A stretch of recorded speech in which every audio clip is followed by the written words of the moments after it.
Conversations in a Straitjacket basically talks about those things that are, in a sense, toxic, that we pick up along the way. Either we pick them up voluntarily, or it is through someone forcefully imposing them on us. It talks about those things that we work so hard to put away in that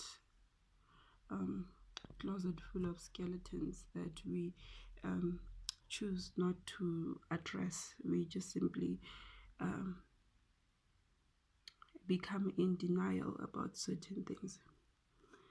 So for me, conversations in a straitjacket meant basically having conversations with my skeletons, having conversations with my demons to say, I can't continue on this path. The path is more toxic and poisonous than actually having to address those things that I saw fit to put into a 2-liter bottle, if I may put it like that. It's like trying to put 20 liters of water in a 2-liter bottle.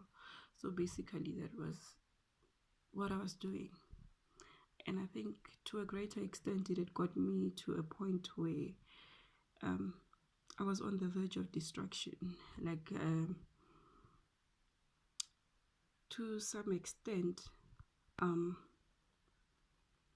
I had internalized so much of the pain, the anger, the rage, that it had become the new normal, my norm. I couldn't see life past the pain. I couldn't see life past those traumatic experiences. I couldn't see life past that apology that I had been waiting for someone to give me. I couldn't see past forgiving myself for allowing certain things to happen to me. So conversations in a straitjacket for me will talk about my journey to healing, my journey to finding a voice that to a greater extent I had worked so hard to silence. The echoes of my voice, I think, were the biggest thing that haunted me. So I just want to share with you how my journey to healing has been. I think I had to learn to invite the pain and to understand that by inviting the pain, that would only mean that I am able to progress. To a greater extent, my straitjacket meant that I had to be confined to a certain mental state in order for me to be able to have those conversations. You can imagine trying to move. The more you try to get out of a straitjacket forcefully, it ends up being a futile exercise. You end up more exhausted, if anything else, and you're still confined. You still can't get out. So I had to start listening to myself. I had to start being in tune and one with myself. I had to confront why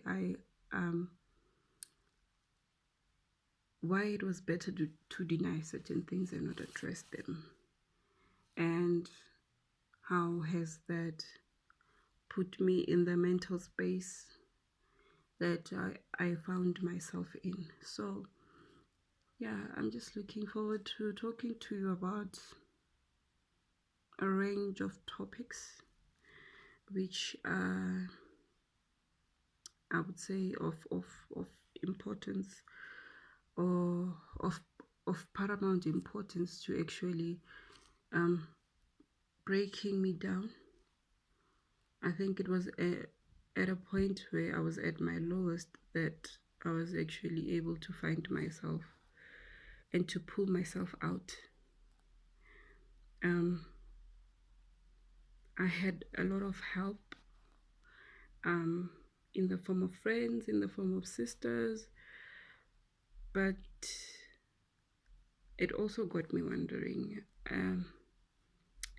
how many more women or how many more people go through um, the same or similar things that I go through, that don't have that support system. So, yeah, I'll be asking you to journey with me, um, um, in hopes that my story, to a greater extent, gives you hope, um, encourages you to embark on the journey to healing, as painful as it may be, um,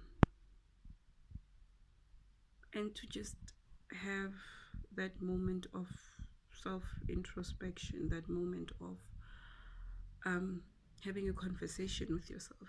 I think it's important to ask yourself, how am I doing today? Why am I feeling the way I'm feeling today?